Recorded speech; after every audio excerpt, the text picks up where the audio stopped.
Hello, my name is Bryce Maier, and the theorist I was assigned was Jean Piaget.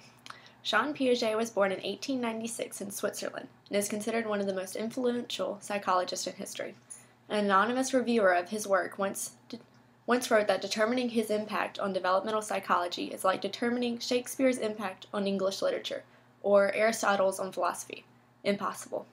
As a child psychologist, he found meaning in the secrets of knowledge behind the seemingly illogical but cute sayings and actions of children. He began his studies in biology, publishing his first paper at age 10. He then looked to philosophy and logic to help him understand the biological explanation of thought. Finding no luck, he finally turned to psychology.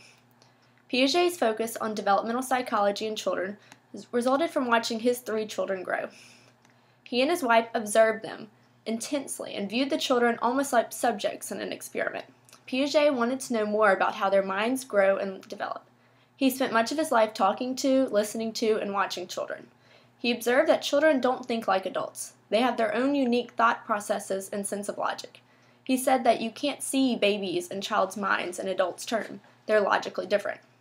He proposed that cognitive development theory be reorganized into stages: infancy, preschool, childhood, and adolescence. At each of these 4 stages, the child's thinking is characterized by a general cognitive structure that represents the child's understanding of reality at that point. As the child grows and learns from their errors, they build upon the knowledge and develop into higher levels of thinking.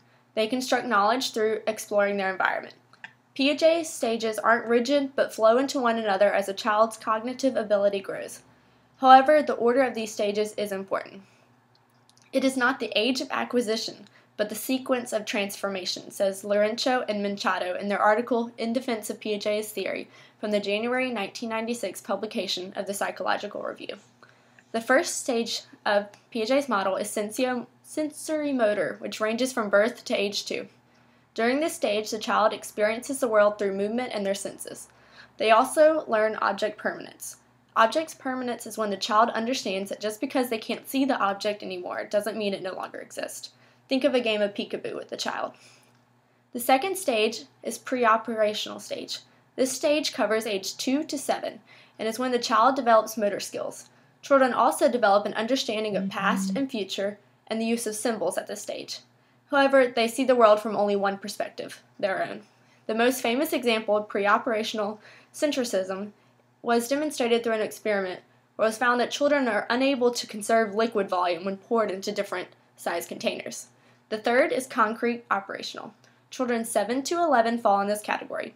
It is where children begin to think logically about concrete events. They develop logical operations that they use for problem solving. The final stage is formal operational, which begins at age 11 and continues on for life. Piaget refers to this stage as final because the structure of thinking is complete, not the content of thinking. It is at this stage that children begin to develop abstract thinking, and Piaget refers to this as hypothetical reasoning. Piaget's contributions to the field of psychology are enormous.